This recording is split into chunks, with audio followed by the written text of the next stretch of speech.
Hello दोस्तों, नमस्कार। मैं रंजन कुमार एक बार फिर आप सभी का स्वागत करता हूं अपने YouTube channel pure learning editorial में। पिछली क्लास में हमने दो वीडियोस में देखा इस जो चैप्टर है हमारा पॉलिनोमियल, उसका जो बेसिक कॉन्सेप्ट जो था उसके बारे में। उस बेसिक कॉन्सेप्ट की मदद से जो है हम यहाँ सीखेंगे कि एक्सरसाइज जो है हमारा एनसीईआरटी का 2.1 उसको जो है किस तरह से बनाते हैं। उसमें से 5 क्वेश्चन है टोटल। तो उसी बेसिक की मदद से जो है हम ये 5 क्वेश्चंस को सॉल्व करेंगे। यदि आप वो पार्ट 1 और पार्ट 2 नहीं देखे हैं तो आप उसको ज़रूर देखिए, ताकि जो है ये अच्छी तरह से और समझ में आ जाए। देखिए, यहाँ सबसे पहला क्वेश्चन दिया गया है, कहा गया है कि निम्न व्यंजकों में कौन सा एक चर में बहुपद है और कौन कौन सा नहीं है। तो पिछले क्लास में हमने बताया था कि बहुपद को जो है 3 आधारों पर बांटा जा सकता है। पहला चर के आधार पर, उसके बाद पद के आधार पर, उसके बाद घात के आधार पर। तो यहाँ जो कहा बांटा गया है, कह रहा है हमारे चर के आधार पर, यानी चर के आधार पर पता करना है कि निम्नलिखित में से कौन से ऐसे उदाहरण हैं जिसमें से एक चर में बहुपद है। तो सबसे पहला क्वेश्चन को सॉल्व करने की कोशिश करते हैं। यहाँ देखिए, सबसे पहला क्वेश्चन है, यानी सबसे पहला का 1 नंबर देखते हैं, वो भी कारण के साथ उत्तर देना। देखिए, यहाँ पहला दिया गया है, क्या है लिख लेते हैं, 4x² - 3x - 7। अब देखिए, इसको देखा जाए तो ये पता करना है कि ये एक चर में बहुपद है या नहीं है। तो चर किसे कहते हैं, हम बताए थे पिछले क्लास में। चर वह राशि होती है जो जिसका अंकिक मान या न्यूमेरिकल वैल्यू जो होता है ना, वो बदलता रहता है। लेकिन यहाँ देखिए, चर एक ही चर है, x, यानी अंग्रेजी के जितने भी अक्षर होते हैं उनको चर माना गया। तो यहाँ देखिए, x जो है, यहाँ भी x है, यहाँ भी x है। तो क्या ये दो चर हुए है एक ही न, इसलिए इसको दो चर अलग अलग नहीं माना जाएगा, लेकिन एक ही चर माना जाएगा। यानी इसमें केवल एक ही चर है इस व्यंजक में, यानी इस बहुपद में कितने चर हैं, एक चर है। और एक चर वाले व्यंजक बहुपद को या व्यंजक को जो है क्या कहा जाता है, एक चर वाले बहुपद कहा जाता है। तो ये जो है एक चर वाले बहुपद है। क्यों है एक चर वाले बहुपद, यहाँ लिखेंगे, यह एक चर में बहुपद है। क्यों है, तो यहाँ लिखेंगे क्योंकि, यही लिख देते हैं, क्योंकि इसमें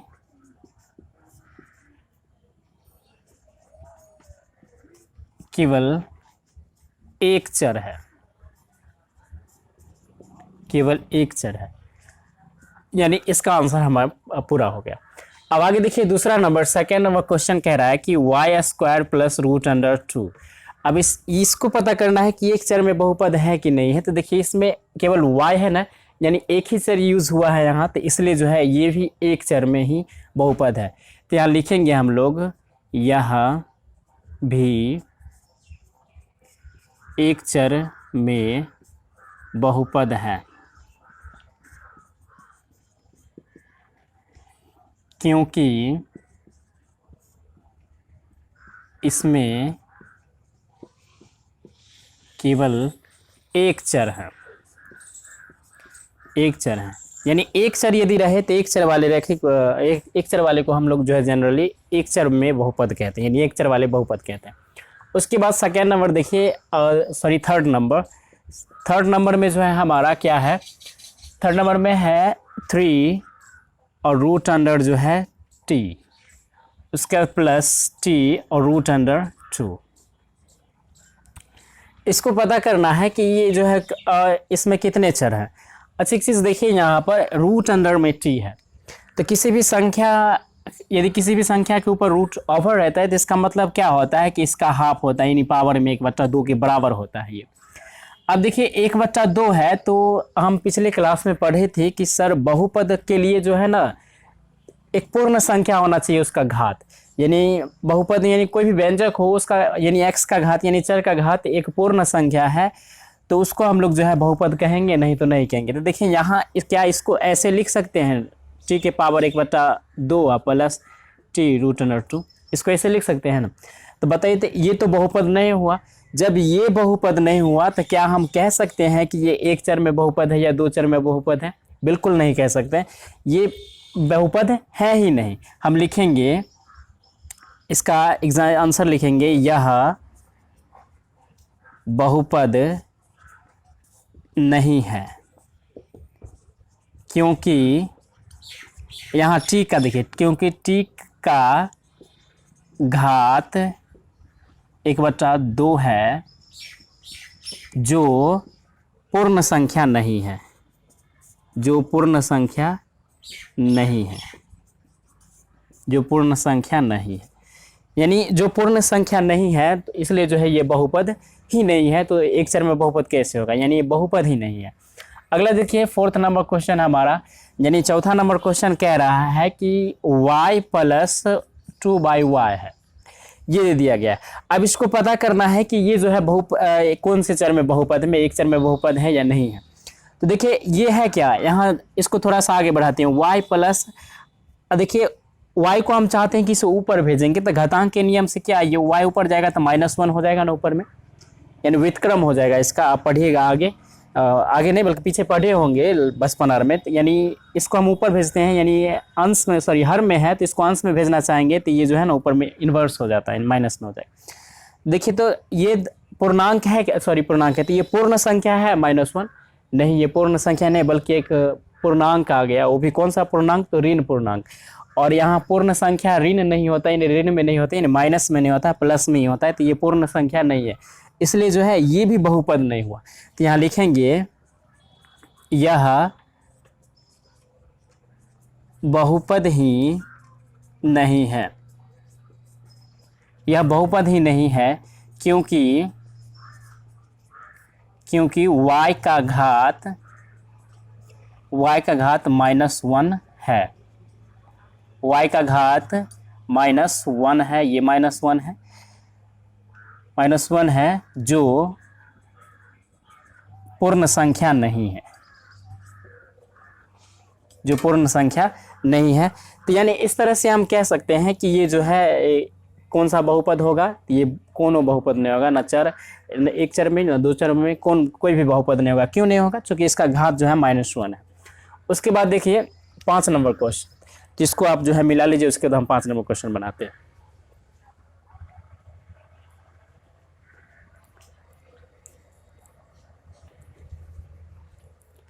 स्क्रीनशॉट ले लीजिएगा, इसको हम मिटा देते हैं। अब देखिए 5 नंबर क्वेश्चन हमें पता करना है, यानी 5th नंबर क्वेश्चन, 1 का 5वां नंबर, कि एक चर में बहुपद है या नहीं है। देख लेते हैं क्या है क्वेश्चन। यानी हम लोग अभी एक ही नंबर का सॉल्व कर रहे हैं, एक का जो है 5वां आप सॉल्व करेंगे। देखिए कहा जा रहा है कि x की पावर 10 है प्लस y की पावर 3 है प्लस t की पावर 50 है। अब इसमें पता करना है कि बताइए ये जो है एक चर में बहुपद है कि नहीं है। यहाँ देखा जाए, देखिए x, y और t अलग अलग है ना, यानी इसमें कितने चर यूज हुए हैं, 3 चर यूज हुए हैं, एक x और एक y और एक t। केवल ये तो इसको हम नहीं, चूंकि 3 चर यूज हुआ है इसलिए तो हम इसको नहीं कह सकते हैं कि ये एक चर में बहुपद है, तो ये हो जाएगा 3 चर वाले बहुपद हो जाएंगे।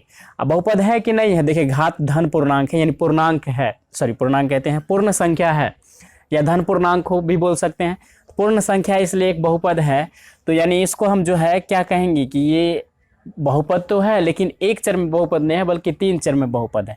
तो हमें केवल पता करना था कि कौन सा एक चर में है, वो लिखना है। तो लिखिए, आप लिखेंगे यह एक चर में बहुपद नहीं है, नहीं है। क्यों नहीं है, तो लिखेंगे क्योंकि यहाँ 3 चर है, 3 चर हैं, x, y तथा t, इसीलिए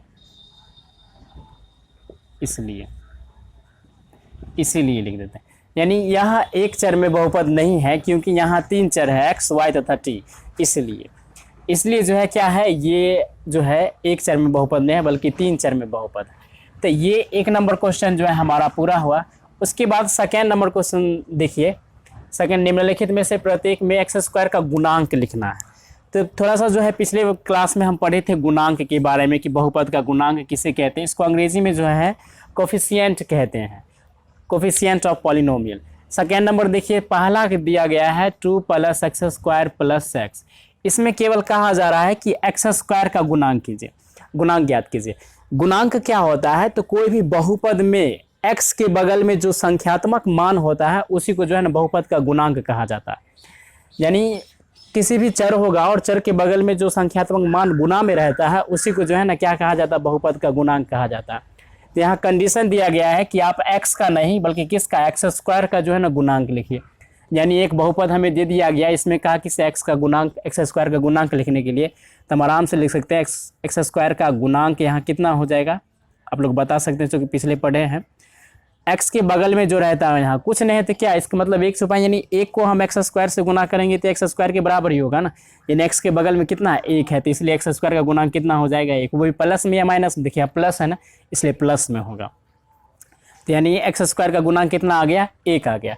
अब देखिए यहाँ दूसरा नंबर क्वेश्चन कह रहा है कि 2 - एक्स स्क्वायर प्लस एक्स के पावर 3। अब देखिए यहाँ पर तो इसमें जो है एक्स स्क्वायर का गुणांक लिखना है, तो फिर वही वाला यानी कि एक्स के बगल में जो गुना रहेगा वही होगा।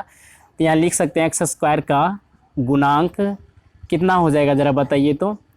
यानी कुछ ने छुपा, कुछ नहीं दिख रहा है संख्यात्मक मान कितना है, तो यानी 1 छुपा हुआ है, तो यानी ये हो जाएगा 1, वो भी माइनस में, चूँकि यहाँ माइनस है इसलिए -1 हो गया एक्स स्क्वायर का गुना।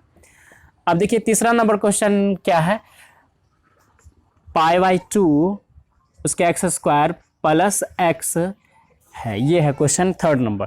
अब देखिए इसमें एक्स स्क्वायर का गुणांक लिखना है, लिखेंगे एक्स स्क्वायर का गुणांक कितना हो जाएगा, एक्स स्क्वायर का गुणांक देखिए एक्स स्क्वायर के बगल में कितना π/2 गुना में है ना, इसलिए ये हो जाएगा, यानी इसका एक्स स्क्वायर का गुणांक कितना हो जाएगा, π/2।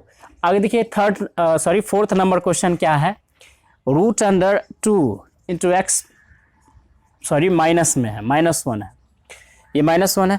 अब देखिए यहाँ 2 पर रूट है, स्क्वायर रूट है 2 पर, तो यानी x पर तो नहीं है क्या, नहीं है। और हम यहाँ तो क्वेश्चन में देखिए अब क्या हो गया, क्वेश्चन में तो लोचा हो गया। यहाँ पूछा है एक्स स्क्वायर का गुणांक, लेकिन यहाँ तो एक्स स्क्वायर है ही नहीं सर, यहाँ x है। तो एक चीज़ बताइए आप, यहाँ नहीं है तो एक्स स्क्वायर है ये मान लीजिए, फिर एक्स स्क्वायर को हम क्या 0 से गुना कर सकते हैं तो कितना होगा बता सकते हैं, 0 के बराबर हो जाएगा। और किसी भी चीज़ में 0 को जोड़ते हैं तो वो चीज़ उतना ही रहता है ना, तो क्या हम इसको ऐसे लिख सकते हैं, यानी इसको 0 × एक्स स्क्वायर लिख सकते हैं, और उसके बाद यहाँ प्लस है, प्लस √2 और x है तो x, अब माइनस में 1, ऐसे तो लिख सकते हैं ना इसको। ये तो गुना जो हो गए ये 0 ही बन जाएंगे, ये पूरा 0 जब बन जाएगा तो इस 0 में इतना जोड़ेंगे तो ये इतना ही के बराबर ना होगा, इतना ही चीज़ यानी वही चीज़ प्राप्त होगा, तो इससे कोई फर्क पड़ने वाला नहीं है। अब हमें एक्स स्क्वायर पता चल गया नहीं क्या है, एक्स स्क्वायर के बगल में देखिए क्या गुना हुआ है 0, तो इसलिए यहाँ पर क्या हो जाएगा, लिखेंगे एक्स स्क्वायर का गुणांक कितना होता है, 0 हो जाएगा।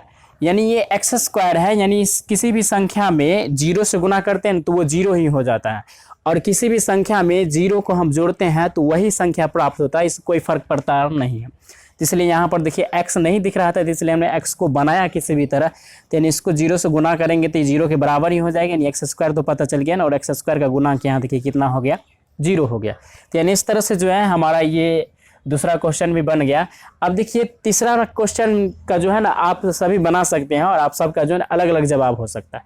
देखिए कैसे बनेगा, सो जरा एक बार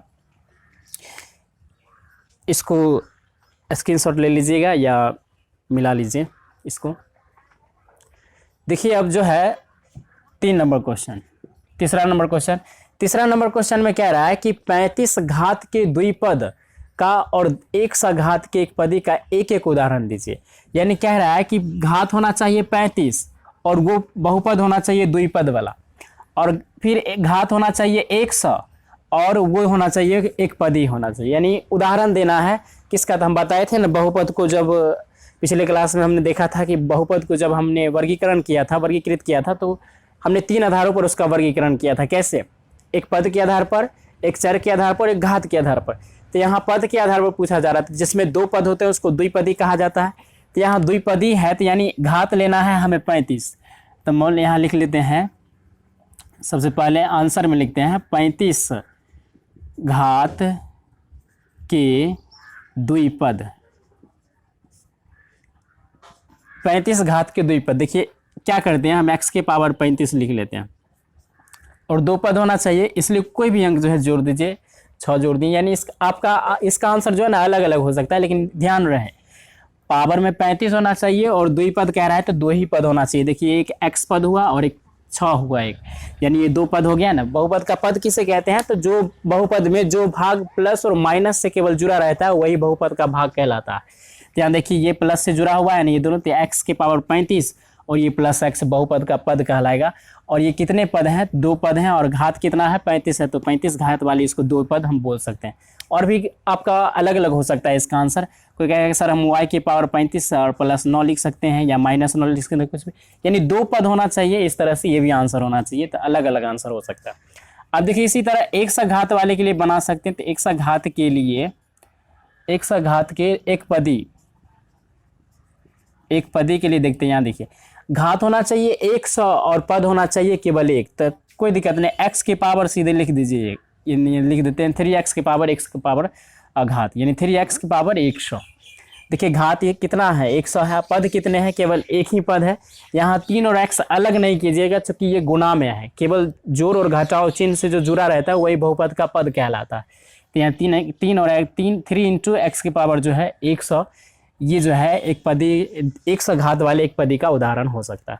यानी ये हो गया हमारा तीसरा का आंसर, तीसरा का सोल्यूशन हो गया। अब देखिए चौथा नंबर क्वेश्चन कह रहा है कि निम्नलिखित बहुपद में से प्रत्येक बहुपद की घात लिखिए। यानी इसका जो है ना घात लिखना है। तो बहुपद का घात किसे कहते हैं? पिछली क्लास में हमने बताया था कि सर बहुपद का घात क्या होता है। तो किसी भी बहुपद में चर के अधिकतम घात को ही बहुपद का घात कहा जाता है। तो कोई भी बहुपद होगा उसमें चर का जो अधिकतम घात होता है वही बहुपद का घात कहलाता है। तो सबसे पहला क्वेश्चन हम लिखते हैं 4 का जो है पहला नंबर क्वेश्चन। पहला क्वेश्चन दिया गया है 5x के power Q plus 4x square plus 7x, यानी ये क्वेश्चन दिया गया है हमें। अब इसमें पूछा गया है कि बताइए इसमें घात कितना हो सकता है, यानी बहुपद का घात लिखने के लिए कह रहा है प्रत्येक का। तो इसमें लिखेंगे बहुपद का घात। बहुपद का घात कितना होगा बताइए? देखिए यहाँ x के पावर 3 है और x के पावर 2 है, और यहाँ x के पावर 1 है।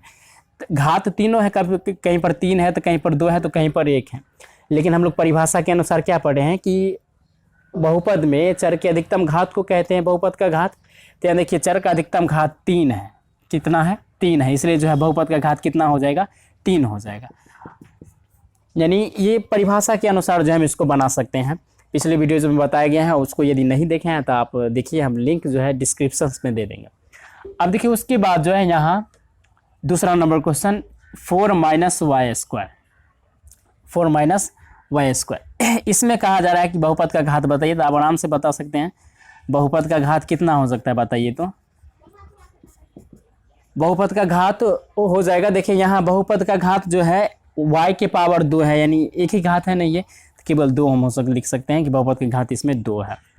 अब देखिए 3 नंबर क्वेश्चन में कहा जा रहा है, तीसरा number 5t minus root under 7 है ये।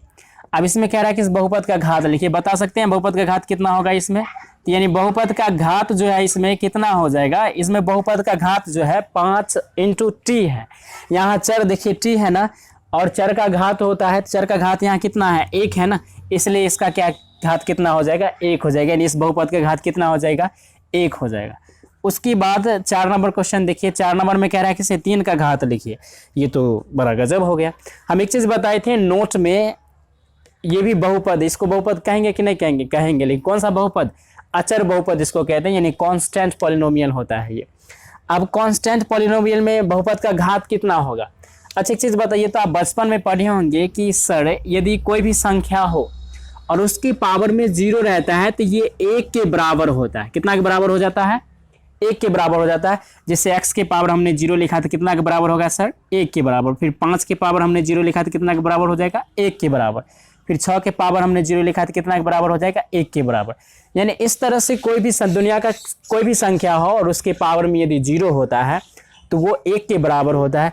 तो एक चीज़ बताइए, हम इस 3 को जो है क्या लिख सकते हैं? ऐसे लिख सकते हैं x के पावर 0, 3 इंटू, यहाँ इंटू देते हैं, और x के पावर 0, फिर भी तो x के पावर 0 के बराबर 1 हो जाएगा, और 1 को 3 से गुना करेंगे तो ये 3 के बराबर ही होगा। इससे कोई फर्क पड़ने वाला है? नहीं ना पड़ने वाला है। तो देखिए चर का घात हमें पता चल गया कितना है। चर का घात 0 है, तो चर का घात ही बहुपद का घात होता है। तो यहाँ लिखेंगे बहुपद का घात कितना हो जाएगा, जरा बताइए तो? 0 हो जाएगा। कितना हो जाएगा, 0 हो जाएगा। यानी इस तरह से चौथा क्वेश्चन भी हमारा जो है बन गया। इसमें जो है चर का घात, बहुपद का घात लिखना था, और चर में जो अधिकतम घात होता है वही बहुपद का घात होता है। यानी इस तरह से जो है हम सॉल्व कर सकते हैं चौथे नंबर क्वेश्चन को। और 5वें नंबर क्वेश्चन बिल्कुल ही आसान है, तब तक जो है इसको आप स्क्रीनशॉट ले सकते हैं या लिख सकते हैं। तब तक हम साइड हो जाते हैं थोड़ी देर के लिए, लिख लीजिए इसको। अब देखिए 5वां नंबर क्वेश्चन भी बिल्कुल आसान है, ये भी बन जाएगा। इसको वीडियोस पॉज करके लिख लिए होंगे, इरेज कर देते हैं। देखिए आगे 5 नंबर क्वेश्चन देखते हैं आखिरकार 5वां नंबर क्वेश्चन कैसे बनेगा। 5वां नंबर क्वेश्चन में कहा जा रहा है कि निम्नलिखित में से बहुपद जो दिया गया है उसमें से कौन कौन से रैखिक है, कौन कौन से द्विघात है और कौन बहुपद है जो त्रिघात है। तो एक चीज़ जान लीजिए कि बहुपद को जो है घात के आधार पर भी जो है अलग अलग भागों में बांटा गया था। यदि एक घात था तो उसको रैखिक कहा गया था, पिछले वीडियोस में बताया गया है, आप देख सकते हैं। फिर 2 घात वाले बहुपद को द्विघाती बहुपद कहा गया है और 3 घात वाले बहुपद को त्रिघाती बहुपद कहा गया। इसमें देखिए सबसे पहला जो क्वेश्चन है वो है x² + x, यानी इसमें घात कितने हैं, घात कितने हैं, 2 घात है। जब 2 घात रहते हैं तो इसको क्या द्विघात बहुपद कहते हैं, यानी इसको लिख सकते हैं द्विघात बहुपद। लिखेंगे यह द्विघात बहुपद है, द्विघात बहुपद है। क्यों है द्विघात बहुपद, क्योंकि इसका घात कितना है, 2 है। इसका घात कितना है, 2 है, इसलिए हम इसको कहेंगे द्विघात बहुपद। यदि कोई कारण पूछे तो आप कारण के साथ भी बता सकते हैं यह द्विघात बहुपद है क्योंकि इसके घात 2 हैं। अब देखिए दूसरा नंबर क्वेश्चन है x - x⁻³ अब देखिए यहाँ कितना घात हो गया, 3 घात हो गया, तो इसको कौन सा बहुपद कहेंगे, लिखेंगे यह त्रिघात बहुपद है, यह त्रिघात बहुपद है। लिखेंगे यह त्रिघात बहुपद है। उसके बाद तीसरा नंबर क्वेश्चन देखिए y + y² + 4, इसमें कहा जा रहा है कि बताइए कौन से बहुपद है। देखिए घात कितना है, 2 है ना, तो 2 घात वाले को बहुपद क्या बोलते हैं, द्विघात बहुपद। तो यहाँ लिखेंगे यह द्विघात बहुपद है, यह द्विघात बहुपद है। अब देखिए इसको द्विघाती भी आप लिख सकते हैं, त्रिघाती भी लिख सकते हैं या द्विघात भी लिख सकते हैं, दोनों सही है, आप दोनों लिख सकते हैं। अब देखिए 4 नंबर क्वेश्चन क्या कह रहा है कि 1 + x है, कितना, 1 + x। अब देखिए 1 + x है तो यहाँ कितना है, ये इसमें घात केवल 1 है ना, तो एक घात वाले बहुपद को क्या बोलते हैं, रैखिक बहुपद। तो यानी ये हो जाएगा हमारा रैखिक बहुपद। ये कौन सा बहुपद हो जाएगा, रैखिक बहुपद हो जाएगा। थोड़ा जो है साउंड आ सकता है सराउंडिंग वाले, वातावरण वाले, तो इससे बुरा नहीं मानना है क्योंकि गांव में है तो इसलिए। अब देखिए आगे 5वां नंबर क्वेश्चन है 3t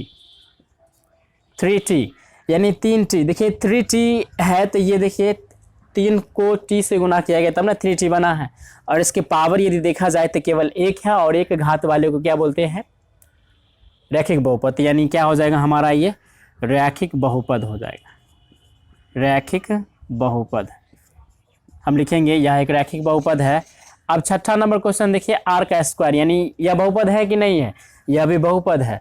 कौन सा बहुपद है, ये द्विघात बहुपद है। लिखेंगे द्विघात बहुपद है, यह द्विघात बहुपद है।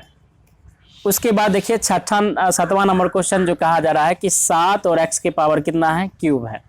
अब इसमें पता करना है कि ये कौन सा बहुपद है, बताइए तो। 3 घात है तो 3 घात वाले बहुपद को त्रिघात बहुपद कहा जाता है, तो यानी हो जाएगा ये त्रिघाती या त्रिघात बहुपद, दोनों बोल सकते हैं हम लोग। अब देखिए यहाँ तो यानी इस तरह से हमने देख लिया कि जो है ये क्वेश्चन सब कैसे बनता है, यानी 2.1 जो है हमारा ये पूरा कंप्लीट हुआ। अब इसको स्क्रीनशॉट ले सकते हैं या मिला सकते हैं।